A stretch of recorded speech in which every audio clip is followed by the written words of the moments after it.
We will go over the main changes in the patch update 1.3 for Stalker 2. Instead of just showing you patch notes, I'll break down each section with gameplay showing the changes quickly. Consider subscribing for future Stalker 2 updates in less than 3 minutes, respecting your time, and let's get into it. All parts are in chapters for easier viewing. My videos are normally shorter. I wanted to provide more detail with this update. You might notice NPCs now react to sound of footsteps better, making stealth slightly harder and improving realism in the game. I noticed footstep sounds before the patch would sometimes not be in sync, and this has now been fixed. The team have polished ambush behavior for mutants, and the player is hiding behind or on top of props to try and get to you instead of just running away. They fixed an issue when mutants didn't attack other NPCs once the player was in the safe zone. Even if you're at a camp, attacks can still happen. Sadly for now, AI spawn radius has not been increased and still causing issues. Traders got fixed if you did the bread armor glitch in the past. When mentioned in the patch notes,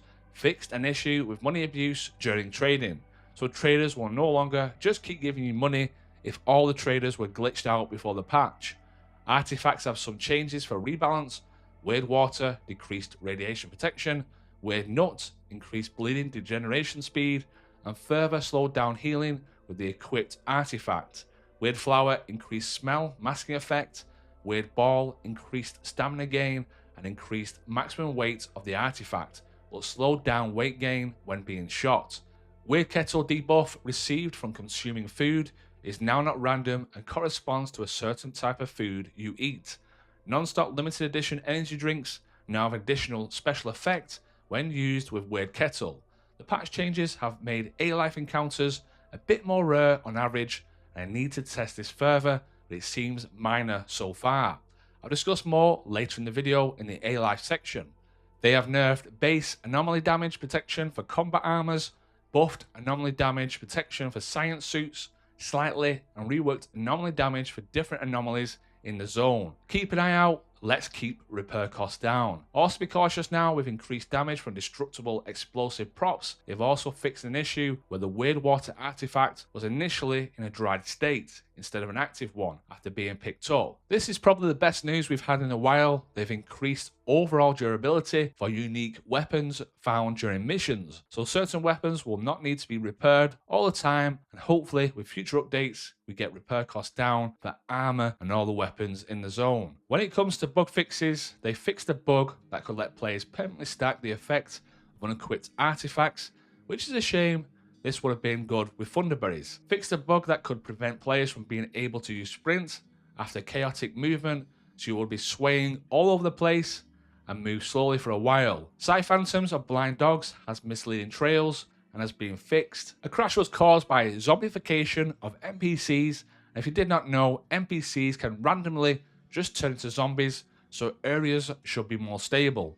When looting some story NPCs, it could block the mission due to the NPCs glitching out, traveling away from the area they should be in. You should be able to get out the ranger station now due to issues where you could become trapped. There's also an issue that could permanently keep the visual effects of sleepiness if the save was made during the main quest line, which happened to me recently, and glad this has been sorted.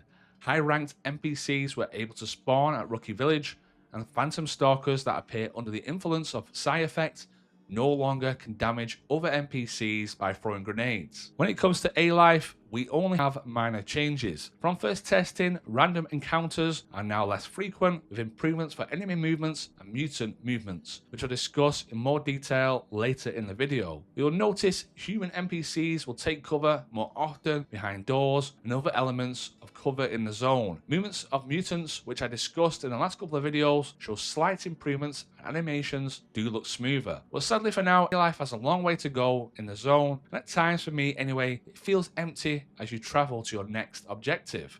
Issues with the HUD will sometimes appear transparent after closing the inventory or finishing a cutscene, and this has been fixed. Visual bugs and character costumes, texture stretching caused by awkward animation poses. A big one for many, memory leaks issues when navigating inventory and looting menus, mainly when opening player stash at Rostock or built up areas seem to now be improved. Another one I covered in the last video has been resolved, where NPCs got stuck in one place, obstructed player movement, so you should be able to get through improved station now in other areas where you could get blocked off, and the guide at your station is back. I hope you're enjoying the video so far. Consider subscribing. I'm mindful I do not want you seeing more ads, and keeping this video under 8 minutes, and let's move on. There's a new anomaly, and many are calling it the water tornado or the water fish tornado, with fish flying out the water as you get closer to it. This can be found close to swamps in the zone and areas with lots of water you can walk through. Squirrels have been added to the world now, and hopefully this is a good sign with more content added to the game soon. Sound issues I noticed recently when I would load up Stalker 2 from quick resume should now be fixed. As you would load back up, there would be no sound, so you would need to close the game down and restart the console. New updates fixing localization issues, improved stability, resolved visual bugs in the widgets, corrected text corruption, and special effects for a smoother experience. 100 crashes and exception access violation errors have been fixed, so crashing should not happen as much now in the game for both PC and Xbox users, which for many was a big issue and might still be the case, and let me know if it's improved or not. A lot of missions should now be fixed. I'll not go into details for this section because I could spoil the game, so be careful if you're reading the patch notes, but without spoilers, the main missions where we had issues should now be fixed, and the campaign should now work as intended. Facial animations have now been improved for the main story missions, and visuals do look a lot better in cutscenes. Loving the multiple new death screens that change based on the cause of death when you're in the zone. We now have improved facial animations as mentioned with the main story missions, and improved audio obstruction from mutant sounds. Staying on sound, they've improved the positioning of various sounds as you explore the zone, so get your headphones on. No night vision goggles for now, but they've improved the visibility of enemies at night time by increasing the intensity of the NPC flashlights, which also has improved the shadow cast by the player's flashlight. Several attachments and upgrades have been moved from the point of no return endgame sequence to over the border stashes as you move past Yennefer in the main story. Sadly, from rumors, they will not be in the starting areas in the stash. I'll have a video on this soon showing all the new attachments and location changes, updates and fixes of NPC movement and shooting animations, and for now it's just a slight improvement. With new animations as NPCs stand still with weapons, you will also now have the option to change the melee weapon attack button in the control settings, plus additional idle animations for